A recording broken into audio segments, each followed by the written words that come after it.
समाधान।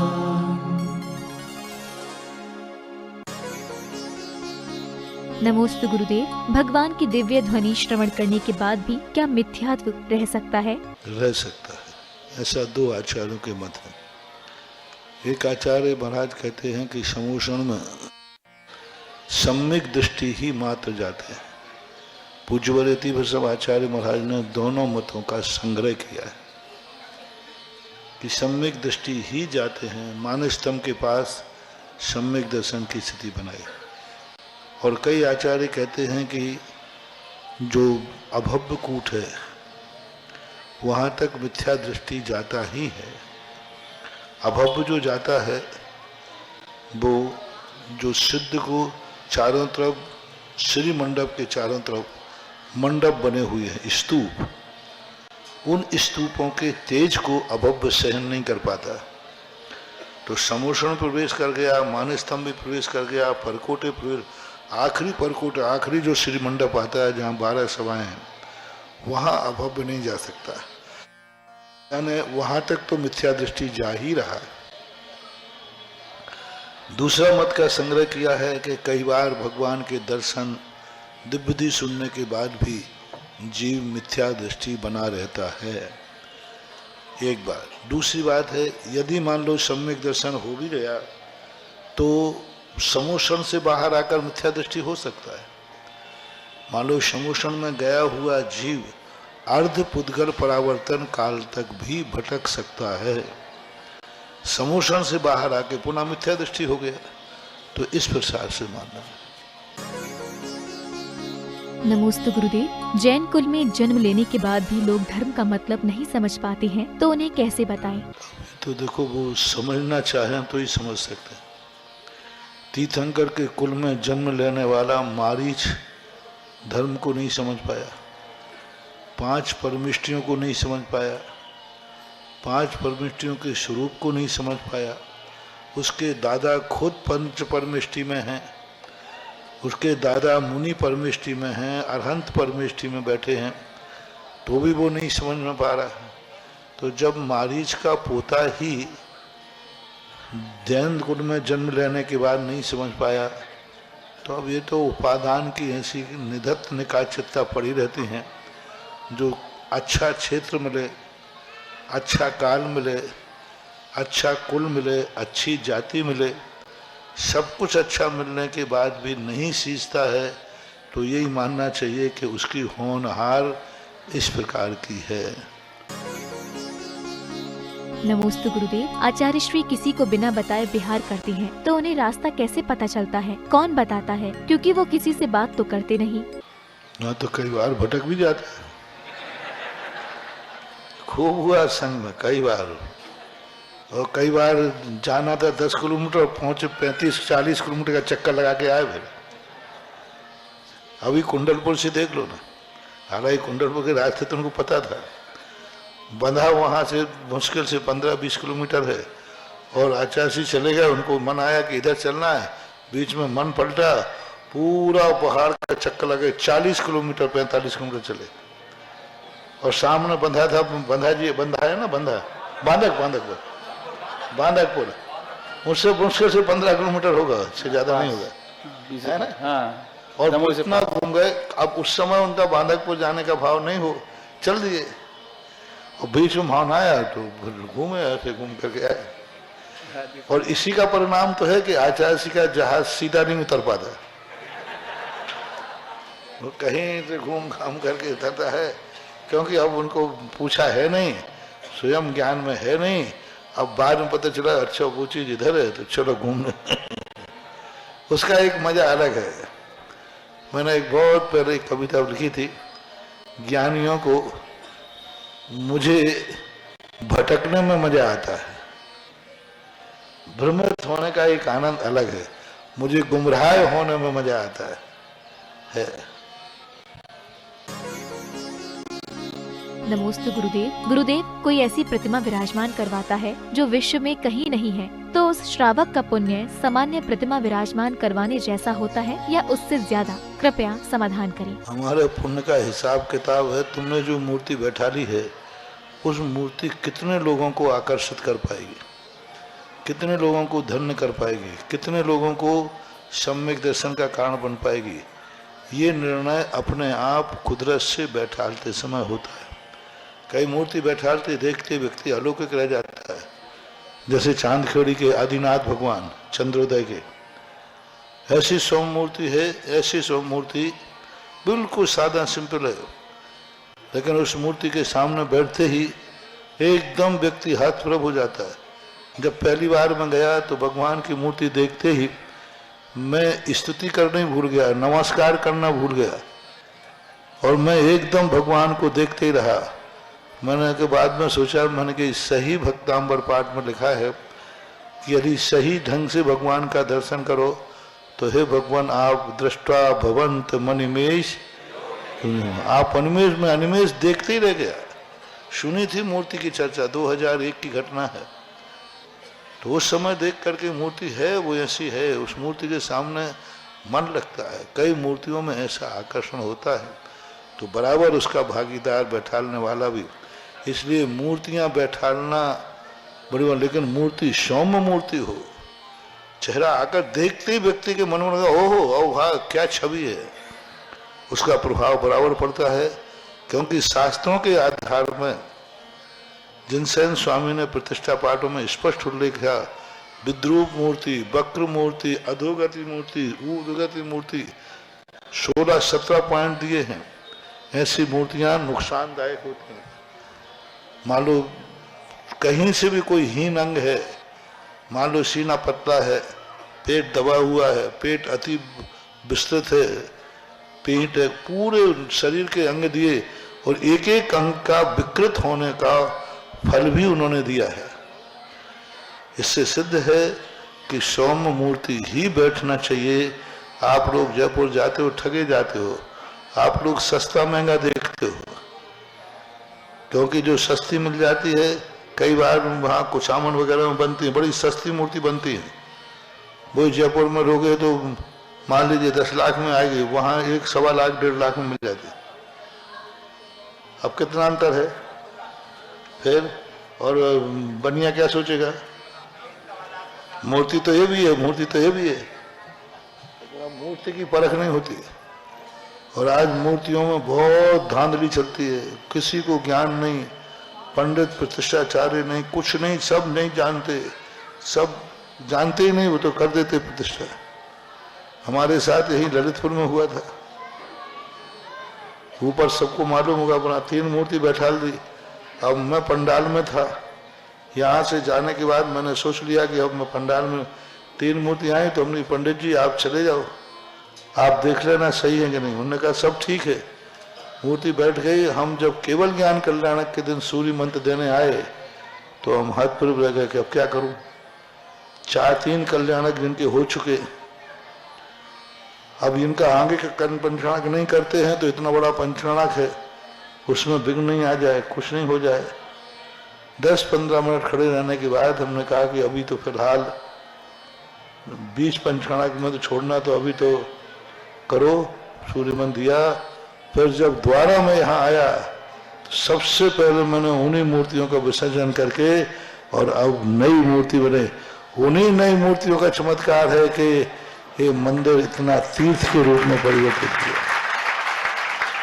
बहुत विकृत मूर्तियां थी, 7 धारियां हैं, सब में थी। धारी वाली मूर्तियां मत बैठा लो, कलर से विपरीत कोई दाग है तो मत बैठा लो, हीन शरीर वाली मत बैठा लो। मूर्ति में कभी भी पैसा मत देखो, मूर्ति ही तो सब कुछ है। और कहीं निकाल लो, मंदिर में कहीं घाटा कर दो, बेदी में कमजोर बना दो, बेदी में तुम्हें पैसा नहीं लगाना तो खाली चबूतरा बना के बैठा दो, और क्या करोगे। लेकिन मूर्ति तो कम से कम निर्दोष होना चाहिए। हमने एक बार एक मूर्ति वाले के 3 बार मूर्ति कैंसिल की। वो लेके आया, जयपुर में था, कैंसिल कर। उन्होंने कहा कोई बात नहीं, मैं दूसरी बना दूंगा। दूसरी वो कैंसिल हो गई, तीसरी बना दू तो तीसरी बना, कोई बात नहीं, मैं चौथी बना दूंगा। मैंने कहा ये बता, तू है शिल्पी, तू इतना धन्ना सेठ है कि 3 बार तेरी मूर्ति कैंसिल हो गई, तो इतनी प्रॉफिट है क्या तुझे? मैंने पहले मूर्ति बना के तैयार करी, मैंने कहा तेरे माथे पे सिकन नहीं आ रही है? 3 बार की मूर्ति कैंसिल होने पर तो रो पड़ता है कि महाराज जी मैं क्या करूं, बर्बाद हो जाऊंगा, ये क्या मामला है? बोले महाराज जी आपको क्या करना है, आपको तो जैसी मूर्ति चाहिए वैसी बना के दूंगा, फिर कैंसिल कर देना। मैंने पहले तो मैं जानूंगा तुझे सिकन क्यों नहीं आ रही। 3 मूर्ति कैंसिल करने पर तेरे मन में कुछ भी नहीं आ रहा है, आखिर मामला क्या है? बोले महाराज जी सारे संसार में मूर्तियां सुधा सागर ही नहीं बैठाते। मतलब क्या है तेरा? बोले जो मूर्ति आपने कैंसिल की है ना उसी को आप नमोस्तु करोगे। मैं कैसे नमोस्तु करूंगा? तो क्या आप जितने मंदिरों में नमोस्तु जाते हो कि नाम दे के कर दो कि मेरी प्रतिष्ठित को नमोस्तु करूंगा? उसने उदाहरण दिया कि आपने एक बार मूर्ति कैंसिल की थी, वो फलाने यहाँ विराजमान की थी और वहां आपका चतुर्मास किया था और वहीं आप नमोस्तु करते थे। मैंने कहा हाँ करता था। बोले वो आपकी मूर्ति तो कैंसिल की हुई, आपने तो कैंसिल की थी और आपको मालूम है कि नहीं? मैंने कहा मालूम है, मुझे मालूम था कि कैंसिल, लेकिन वो सब महाराज जी सब ले जाते हैं। आप जितनी कैंसिल करते सब चली जाते हैं, सब चली जाते हैं, सब ले जाते हैं, किसी को कोई ज्ञान नहीं है। और आजकल तो जयपुर में मुश्किल हो गया, जैसे ही तुमने कहा कि ये मूर्ति सुधा सागर महाराज को जाएगी और उनको दिखाएंगे तैसे ही वो रेट बढ़ा देता है। आजकल मूर्ति में लिखा है सुधा सागर रेट, नहीं वो कहने लगे क्योंकि वहां नियम से 1-2 कैंसिल होंगी तो उसका मार्जिन भी तो लेके चलना है। तो क्या होगा? कई पंडित लोग कई लोग बस कहते महाराज जी हम सब लेन देन करके निपटा लेते हैं। पंडित जी गए, पंडित जी मूर्ति को खपा दो 3, वो कहते हैं हम लोग पंडित से कह देते हैं पंडित जी 2 मूर्ति रखी है उसको खपाना है, आपका इतना पक्का है, पंडित जी उठवा देते हैं। बोले आपकी एक कैंसिल की हुई मूर्ति कहीं नहीं जाती है, सब मंदिरों में जाके बैठते हैं। बहुत गलत है, ऐसा नहीं करना चाहिए। आप लोगों को भी ज्ञान होना चाहिए, देखने से मूर्ति सुंदर लगे और उसमें कोई दाग धब्बा नहीं होना चाहिए, विपरीत कलर नहीं होना चाहिए, ये देखना चाहिए। नमोस्तु गुरुदेव। गुरुदेव ब्रश करते समय नहाते समय किस पुण्य का बंध होता है? अभी तुमने जो बात कही ना कि महाराज ने स्नान करते समय पुण्य बंद करा दिया, मैंने तो थोड़ा कम बोला शैलेश बाबू। हमें तो शास्त्रों में ये भी मिला है सूसू करते समय भी पुण्य बंद है। वो तो मैंने कही नहीं, तुम लोग हंसी उड़ाओगे इसलिए मैं बहुत सारे बताऊं कैसे। जैसे नहाते समय तुम्हारे भाव आ रहा है कि मैं तो भगवान के अभिषेक करने के लिए नहा रहा हूं, महाराज को हार देने के लिए, ऐसा ही सुसु करते समय भाव आया कहाँ करूं, यहाँ जीव जंतु हैं, सार्वजनिक लाइट बाद में जाऊंगा, खुले मैदान में देखकर यहाँ जीव नहीं हो, पीछे लगा रहा हूं इसके लिए कोई जीव नहीं मर जाए। उस समय कौन सा पुण्य बंद होगा सुदर्शन जी? जिस समय हम लघु संध्या करने गए और प्राशु के स्थान देख रहे हैं कि यहाँ घास तो नहीं है, जीव तो नहीं है, ये भाव करके हम वहां सुसु करने गए तो कौन सा बंद होगा? नियम से होगा पुण्य बंद। इसलिए क्यों बताए क्यों है? मान लो त्यागी वृत्ति है, उसने कहा नहीं मैं लेट बात में नहीं जाऊंगा क्योंकि वहां जीवों की, हम तो खुले मैदान में जाएंगे जहां जीव जंतु नहीं है। और देख करके वो शौच के लिए अलग संज्ञा के लिए बैठ रहा है, उस समय वो महान पुण्य का बंद कर रहा है। आदान निक्षेपण समिति, वो 4 पशुवण नाम की समिति है। वो 4 पशुवण समिति जो होती है, लघु संज्ञा जाते समय, शौच जाते समय, थूकते समय, वो 4 पशुवण, उस समय भी पुण्य का बंद, क्योंकि उस समय वो पुण्य क्या कर रहा है, देख के कर रहा है, यहाँ कोई जीव जंतु नहीं, जहाँ चाहे थूक दिया, पाप का बंद नहीं, देख के थूकूंगा, यहाँ जीव तो नहीं है। अब जो जीव नहीं है, सावधानी, यत्नाचार ही तो पुण्य बंद का कारण है, ऐसा मानते। नमोस्तु गुरुदेव। गुरुदेव आप कहते हैं कि अभिषेक करना है, पूजन करना है, लेकिन आजकल लोग खाना पूर्ति करते हैं, ऐसी परंपरा से आगे चलकर क्या होगा? कृपया समाधान करें। अभी समझना डॉक्टर साहब, हमने यही परंपरा सिखाई। हमने इन लोगों को उपदेश दिया कि एक गणित होता है और गणित के विधि के 15 नंबर होते हैं और आंसर यानी उत्तर के 5 नंबर होते हैं। यदि उत्तर सही लिखा है और विधि गलत है तो 5 नंबर मिलेंगे, और उत्तर गलत लिखा और विधि पूरी सही है तो 15 नंबर मिलेंगे। आपने बिना विधि के अभिषेक किया 5 नंबर, और विधि पूर्वक किया और मान लो अभिषेक बाद में नहीं मिल पाया, तुम्हें नहीं कर पाए, तो 15 नंबर तुम्हारे पक्के हैं। तो हम इनको सबसे पहले विधि सिखाते हैं। जिन जिन मंदिरों में मैं पहुंच गया या जहाँ रुक गया, यहाँ कोई, अब यहाँ के मंदिर में कोई तुम दिखा दो कि अकेला लोटा ढाल रहे हो, पूरी विधि होती है, पूरे सबको लगना पड़ता है। 1 घंटे पहले आते हैं, मंगलाचरण करते हैं, सब करते हैं। अब कुछ जो लेट लतीफ आते हैं वो बात अलग है, लेकिन मंदिरों में विधि पूर्वक अभिषेक करने की परंपरा को बहुत ज़्यादा, मैं अभिषेक के पक्ष में नहीं हूँ, अभिषेक की विधि के पक्ष में हूँ। विधि पूर्वक जो आचार्यों ने लिखी है उस पूर्वक ही होना चाहिए, कर रहे हैं। रही बात जहाँ तक निश्चय व्यवहार की, तो अब निश्चय वालों के सब, वो तो था, एक मौसम निकल गया, हवा थी, अब बहुत, अब वही हैं जिनको आयु बंद हो चुका है। अब जिनके आयु बंद हो गया उनके लिए तो कुछ करूंगा नहीं, बाकी अब इतने सब समझने लगे, वे भी जान रहे, वो भी जान रहे हैं कि सही क्या है, सत्य क्या है, अब वो भी जान गए हैं। लेकिन वही वाली बात है कि आगे व्यक्ति इतना आगे बढ़ जाता है, फिर लौटने में उसकी मान कसाई की आने।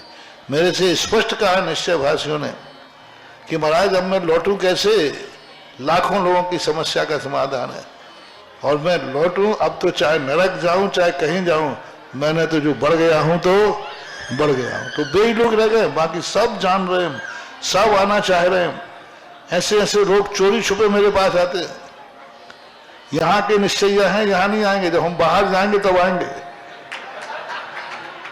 एक बार एक निश्चयिया था, अशोकनगर का था, वो मैं आचार्य श्री महाराज के पास 1990 में मुक्तागिरी में था, तो वो यहाँ आचार्य श्री पास भी नहीं गया, थोबन जी में, मैंने भी छत्रमास किया, आया ही नहीं, कट्टर था। वहां जाकर के वो आचार्य श्री को भी नमस्ते किया, मैं भी वहीं बैठा था। मुझे क्या, मैंने कहा भाई तू बदल गया क्या? बोले नहीं, मैंने यहाँ तो नमस्ते कर रहा हूँ। बोले महाराज वहाँ ग्रुप स्टेज का सवाल है, यहाँ कोई देख थोड़ी रहा है। उसने यही शब्द कहा, वहाँ मेरे ग्रुप का सवाल है, वहाँ हमारी परिस्थिति। तो आजकल सब चाह रहे हैं, सब जानने लगे हैं, सब उसी पे आ गए। पहले मूर्ति निषेध होता था, मूर्ति के मंदिर बने, पहले विधानों का निषेध होता, अब विधान होने लगे, शांति धारा भी अब होने लगी धीरे धीरे। तो सब आएंगे, जाएंगे कहाँ? प्रभायमान जो आर्ष परंपरा का मार्ग है वो अनादिकाल से था, है, और आना तो इसी पर पड़ेगा ही पड़ेगा। अच्छे से आ जाओ तो ठीक है, नहीं तो कर्म तो हमको यहाँ ला देगा। बाकी विधि की परंपरा होना चाहिए, विधि बिना कार्य पूर्ण फलदायी नहीं होती। सुधा समाधान।